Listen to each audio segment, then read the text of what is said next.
Welcome back to Ali Bros. In this session, we deal with the preparation of triple column cash book. How to prepare triple column cash book or enter transactions in the triple column cash book is discussing now.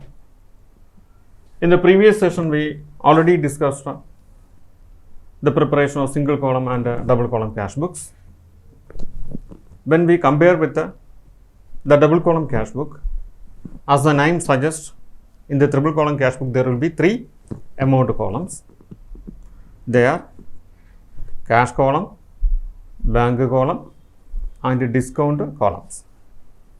So discount column is also considered with the double column cash book, then it will become the triple column cash book. Here I write a format of the triple column cash book. It will be like this. We divide the page into two equal parts. There is date column on the leftmost, and on the rightmost there will be three amount columns. First one discount, next one bank, and the last one cash columns. The credit side also, like as the debit side, there will be date column, then three amount columns on the rightmost, discount, bank column and a cash column. Actually, there will be two more columns on the debit and credit sides. On the debit side, there will be a receipt number column and a ledger folio column. Credit side also a voucher number column and a ledger folio column. As these columns are irrelevant here, it was not drawn here, but when we write up this triple column cash book, we have to provide two more columns here. They are receipt number column and ledger folio column on the debit side, and voucher number column and ledger folio column on the credit side. So this cash book is called a three column cash book.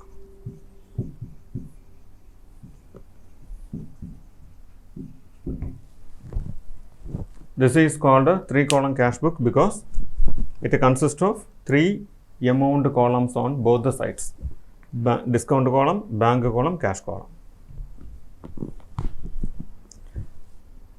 Now we consider a transaction as example to know how to post the transaction in this cash book. Consider a transaction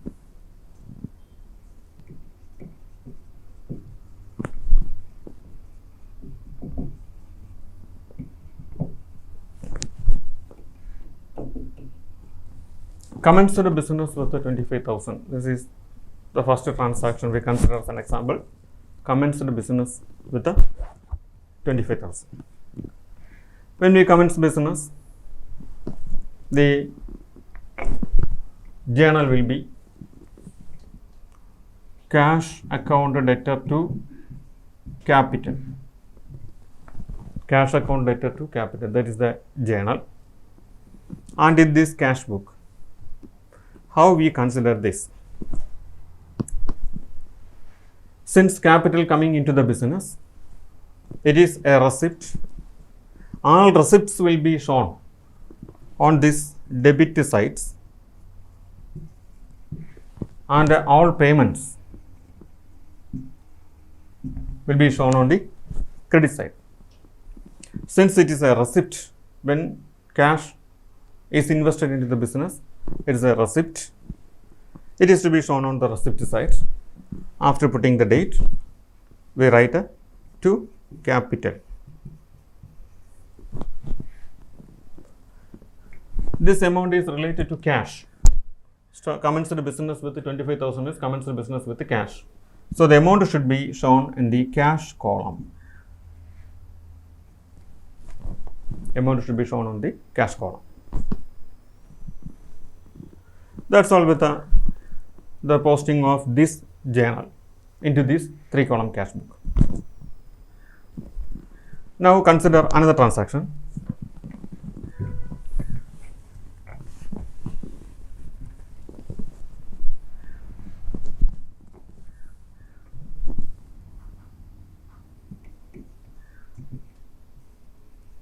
Paid cash rupees 2,000 for full settlement of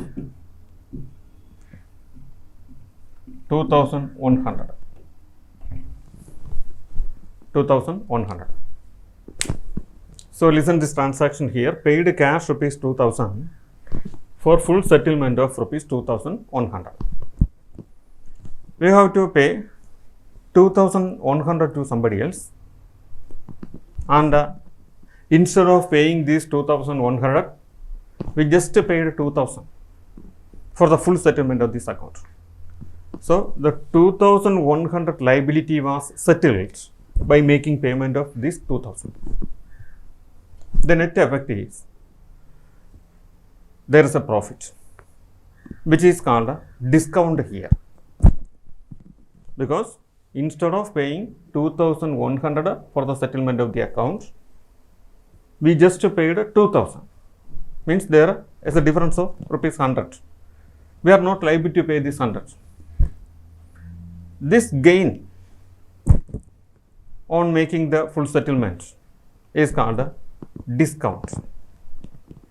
So discount is to be considered here. Then the journal will be like this.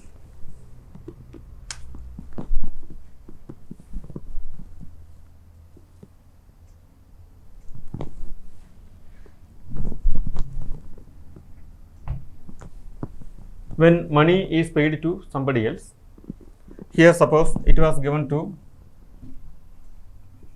Mr. A, the journal will be Mr. A debtor to cash to discount. Here amount was given to Mr. A. So Mr. A is the receiver, debit the receiver, Mr. A is debited here. Cash goes out of us, so cash is to be credited. At the same time, we got a discount. Discount is a gain, so it is to be credited. Credit all gains. The amount looks like this. On the debit column, it will be 2,100, and the creditor cash will be 2,000, and the discount will be 100. Then how this journal will be posted in the 3-column cash book? In the cash book, we should credit Mr. A. So it will be written like this: Mr. A by Mr. A. As it is paid in cash, it is to be shown here as 2,000. 2,000 is the cash amount,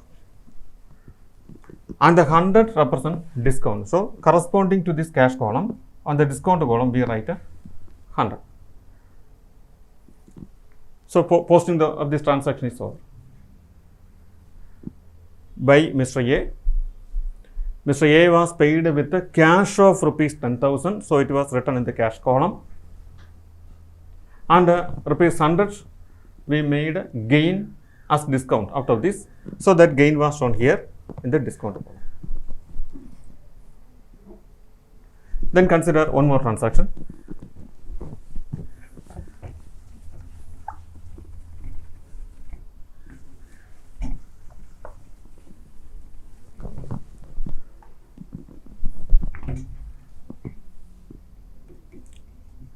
received a check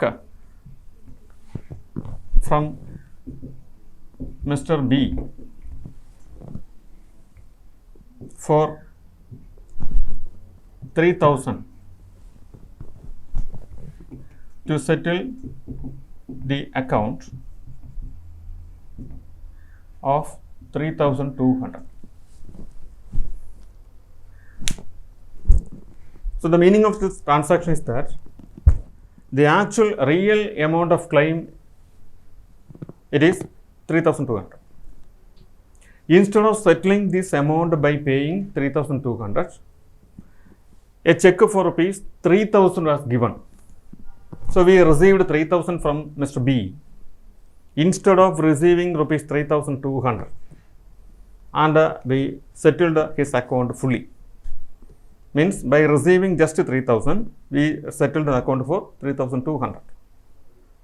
Means we provided 200 as discount to Mr. B. It's a loss to us. Then the journal will be like this: cash debtor,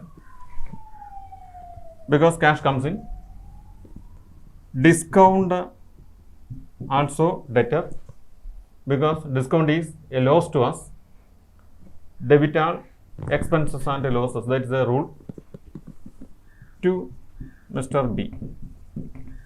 B is the giver. So instead of writing cash, we have to write it as bank, because it was given by check. Bank debtor, discount debtor to Mr. B. Now in the bank account, we have to write to Mr. B. In the bank account means the bank column, to Mr. B. Since actually check was received for 3,000 and 200 were represent discount, the total amount to be settled is 3,200. Just 3,000 was received from him in the form of check. So in the bank column we have to show 3,000. 200, that is the discount amount, should be correspondingly shown on the discount column. So this is a process of recording transaction in a triple column cash book. After writing up this account, we have to balance this, and the balancing process is similar to other accounts, but here 3 columns are here. In the case of discount, we never balance the discount column, but just write the total only. Here the total of discount is 200, here the total is 100. Credit discount column represent discount received, and debit discount column represent discount allowed. So from this account it is clear. The discount allowed is rupees 200 and discount received is rupees 100. The other columns will be balanced as usual. Consider bank column both the sides. Where is the highest total? Here is the highest total for bank column, it is 3,000, and here no amount is there. So 3,000 will be the balance. Then consider cash column. On the debit side it is total. 25,000 is the highest on the debit side. Same total is to be shown on the credit side also. The balance will be 25,000 minus 2,000, 23,000. It is written as balance carried down, and the same will be brought down to the opposite sides. Balance are brought down. There is nothing in the discount column, 3,000 in the bank column and 23,000 in the cash column. This is the process of preparation of a 3-column cash book. So in case of any doubts regarding this topic, just contact through our email.